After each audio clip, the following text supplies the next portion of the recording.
এই সুমাইয়া, দেখ দেখ দেখ, লোকটা মনে হয় পাগল। পিঠের মধ্যে লিখে রাখছে একজন কাজের মেয়ে চাই, নিচে আবার ফোন নাম্বারটিও দেওয়া আছে। আসলে তো দাঁড়া দাঁড়া একটা ছবি তুলি। এমন পাগল তো জীবনে প্রথম দেখলাম, দেখতে তো স্মার্ট মনে হয়।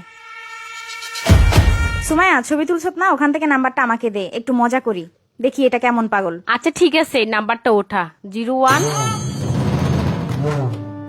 দাঁড়া, ফোন দিয়ে দেখি, কথা বলিস না।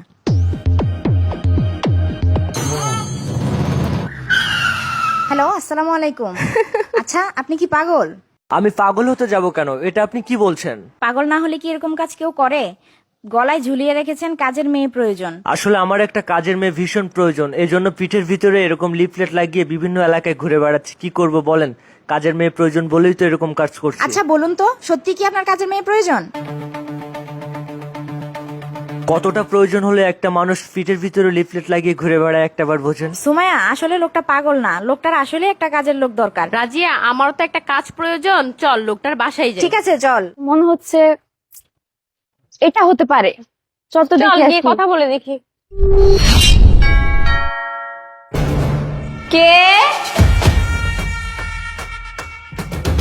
সত্যি নাকি তার কাজের মেয়ে প্রয়োজন, তো সেখান থেকে এই বাড়ির অ্যাড্রেসটা দিয়েছে আর কি। তো আমরা কি সঠিক জায়গায় আসছি? হ্যাঁ, আপনারা সঠিক জায়গায় আসছেন। আসেন ভিতরে আসেন, আমি ভাইয়াকে ডেকে দিচ্ছি। আসেন, বসেন এখানে, আমি ভাইয়াকে ডেকে দিচ্ছি।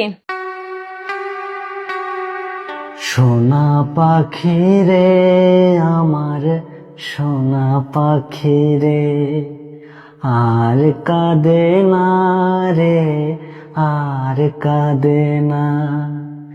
ওরে আমি তোর মা, আবার আমি তোর বাবা রে, আর কাঁদে না রে, আর কাঁদে না। যে চলে যায় সে ফিরে আসে না, আর কাঁদে না রে, আর কাঁদে না। ভাইয়া,